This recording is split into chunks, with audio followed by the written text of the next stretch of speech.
Bonjour tout le monde, j'espère que vous allez bien. Donc, dernière vidéo sur cette leçon, à savoir les égalités de quotient, donc quotient égaux. Donc, on va commencer ce cours. Vous allez donc prendre votre cahier de cours et vous allez marquer en rouge, grand 4, quotient égaux. Et nous allons commencer ce petit cours avec une petite activité qui n'est pas bien évidemment à recopier dans votre cahier.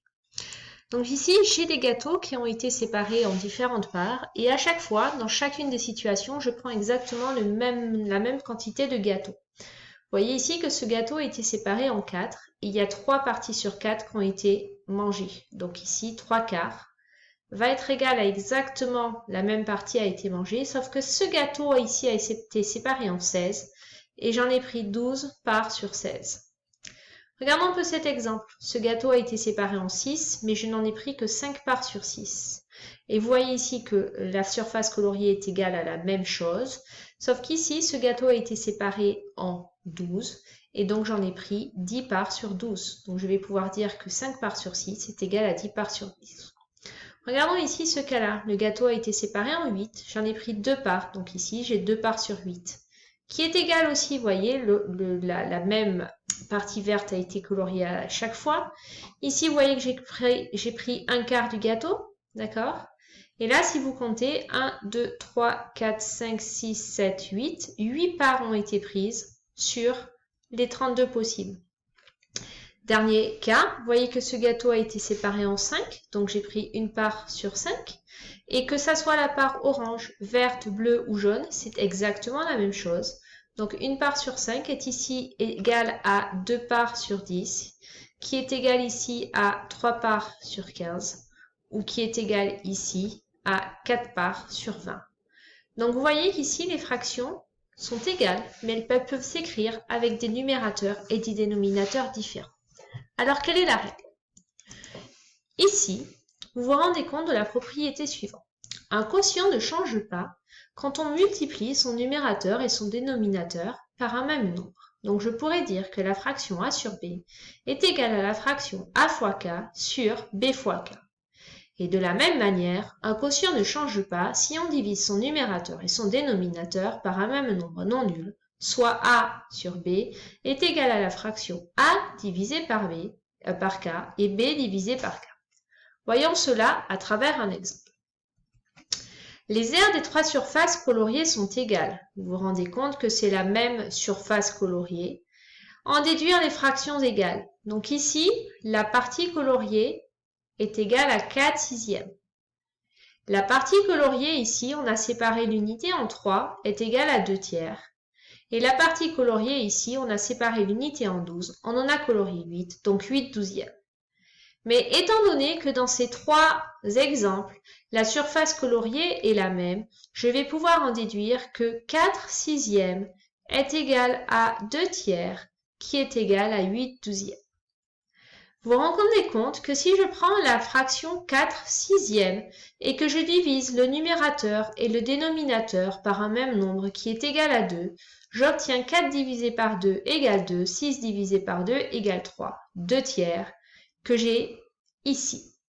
Si maintenant je prends la fraction 4 sixièmes et que je multiplie le numérateur et le dénominateur par un même nombre non nul, ici 2, 4 fois 2 est égal à 8 et 6 fois 2 est égal à 12. Cette fraction est bien celle que nous avons ici. Dernière petite partie de la leçon, simplifier une fraction, c'est trouver une fraction égale dont le numérateur et les numérateurs sont les plus petits possibles.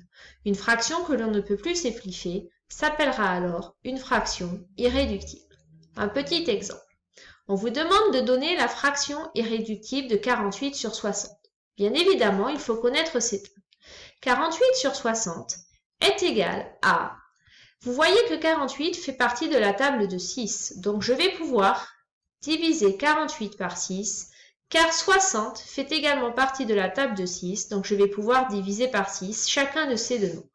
48 divisé par 6 est égal à 8, et 60 divisé par 6 est égal à 10. Ces deux nombres sont pairs, donc ils sont tous les deux divisibles par 2. Donc, je vais pouvoir diviser par 2 chacun des numérateurs et des dénominateurs. 8 divisé par 2 est égal à 4 et 10 divisé par 2 est égal à 5. Cette fraction n'est plus divisible car 4 et 5 ne font pas partie de la même table. Donc, j'appellerai cette fraction la fraction irréductible de la fraction 48 sur 60. Vous allez donc recopier cette leçon sur votre cahier et je vous engage à faire les exercices qui suivent. Premier exercice que vous allez recopier sur votre cahier en vous aidant du modèle. Exercice numéro 1. Vous avez donc ici 1 cinquième est égal à la fraction quelque chose sur 25. Il vous faut trouver donc le nombre par lequel on a multiplié 5 pour obtenir 25. Ici, il s'agit du 5. Donc, ça veut dire que l'en haut, il va falloir aussi multiplier par 5. Et 1 fois 5 est égal à 5. Un autre exemple. Je n'ai pas le numérateur, mais j'ai le dénominateur. Donc, 8 fois 9 est égal à 72. Donc, je vais multiplier le numérateur également par 9. Et 7 fois 9 est égal à 63. Dernier exemple. Une fois combien donne 14? Il s'agit de 14. Donc, 10 fois 14 va être égal à 140. Je vous demande donc de faire le D, E, F, G et H et I pour la prochaine fois. Je vais demander également à ce que vous fassiez ceci. Donc, je vais vous demander de repérer quels disques de gauche sont égaux aux disques de droite et de noter les fractions qui y correspondent. Je fais un premier exemple avec vous. Cette fraction est égale à cette fraction. 2 tiers est donc égal à la fraction ici, si vous comptez, cela a été séparé 1, 2, 3, 4, 5, 6, 7, 8, 9, 10, 11, 12, 13, 14, 15. Donc ce sont des quinzièmes et on a exactement 10 quinzièmes qui ont été coloriés. Donc la fraction 2 tiers est égale à la fraction 10 quinzièmes. Je vous incite donc à faire la même chose pour les 3 disques restants. Exercice suivant. Je vais vous demander, dans cet exercice, de comparer les deux fractions. Il s'agit de les comparer tout d'abord par rapport à 1, et une fois que vous aurez comparé par rapport à 1, vous pourrez me compléter l'égalité suivante, soit avec le signe plus petit, ou soit avec le signe plus grand. Et enfin, dans l'exercice numéro 4, je vais vous demander de retrouver les fractions égales. Il y a un intrus, il y a une seule fraction qui n'a pas d'égalité. Donc, à vous de trouver les différentes familles et vous allez pouvoir me mettre sur votre cahier famille 1, famille 2, famille 3 et ainsi de suite. Et vous allez vous rendre compte que dans une des familles, il n'y a qu'un seul élément. À vous de jouer. Je vous engage à faire les exercices 1, 2, 3, 4 sur votre cahier et je vais vous demander à chacun d'entre vous de m'envoyer ces exercices en photo dans le Classroom qui va vous être partagé juste après cette vidéo. Merci beaucoup et on se retrouve mercredi pour un Zoom avec lequel je vous attends avec impatience. Voilà.